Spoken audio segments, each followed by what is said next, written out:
Hello everyone, সবাই কেমন আছো? গুড মর্নিং সবাইকে। সকাল সকাল দেখো মা, বনি আর এদিকে তোজো সোনা ওরা খেলা করছে, তো সেই মুহূর্তটাই তোমাদের সাথে শেয়ার করলাম। আসলে কি বলো তো, বনি তো বাড়িতে আসে না, ও তো বাইরে থাকে, মানে পড়াশোনার জন্য বাইরে থাকতে হয় ওকে। তো সেই কারণে ও কালকে রাতেই বাড়ি ফিরেছে। তো সকালে এই এখন কটা বাজে জানো তো? ঘড়ির কাঁটা ঠিক 9:30 হ্যাঁ হবে। ও বাড়িতে আসলে এই 9:30-9টার সময় ঘুম থেকে ওঠে। আর মা একটু মানে সকালবেলায় জল ছড়া দিতে হয়, তো আজকে তাড়াতাড়ি মা উঠেছে, কিন্তু অন্য কাজ করতে করতে জল ছড়াটা দেওয়া হয়নি। তো জল ছড়া দিতে গেছিলো তখনই বনির সঙ্গে আর এইখানে মানে তোজো মা বনি একসঙ্গে ওরা লাগছিল। তো চলো বিকেলে একটু বেড়ালাম, মানে আর তোমাদের সাথে সারা দুপুরের অনেকগুলো কাজ ছিল, সেগুলো আর শেয়ার করা হলো না।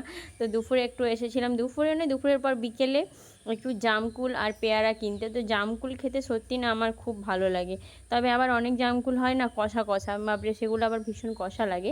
কিন্তু জামকুল খেতে আমার সত্যি মানে ভালো লাগে। যেখানে জামকুল দেখতে পাই 100 বা 200 করে কেটে নিই, আর দাদাকে বললাম যে পেয়ারাটা একটু কেটে দাও, দিয়ে ওপর থেকে একটু হালকা লবণ ছড়িয়ে দাও। পেয়ারা খেতে কার না ভালো লাগে, একটু ভাত খাওয়ার পর পেয়ারা ফল এগুলো তো খেতে বেশ ভালোই লাগে। আর জামটা এখানে একটু হালকা মানে একটা পাশে কাগজে নুন নিয়েছিলাম, বললাম একটু দাও, আমরা বাইরে খাবো যেহেতু। তো এটা ঝিল বা পুকুর হবে, তবে অনেক বড়। আর এখানে যেন অনেক মাছ মানে লাফ দেয়, প্রায়ই যখন এখানে আসি তখনই দেখি বড় বড় মাছ এদিক ওদিক হচ্ছে। বেশ ভালো লাগে, জায়গাটা সত্যি না খুব সুন্দর। তো জামকুলটা তো ওখানে মাখানো রয়েছে, তারপর পেয়ারাটাও খেলাম। আর সন্ধেবেলা তারপর একটু ঘুরে ফিরে চলে এলাম ফুচকা খেতে। তো এই জায়গাটা প্রপারলি কথায় বলে দিচ্ছি তোমাদেরকে, পাঁশকুড়া রেল ক্রসিংয়ের পুরো একদম সাইডেই। আর সত্যি এই দাদাভাইয়ের কাছে ফুচকাটা খুব ভালো লাগে, ভীষণ ভালো লাগে। আর দই ফুচকা বলো, জল ফুচকা বলো, দই ফুচকার তো কোনো তুলনা হয় না। দই ফুচকাটা সত্যিই মানে ভীষণ ভালো বানায়।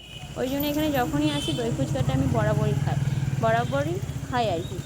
তো দেখো দই ফুচকাটা কত সুন্দর লাগছে। তো আমি ততক্ষণ খাই আর তোমরা সাবস্ক্রাইব করে দাও।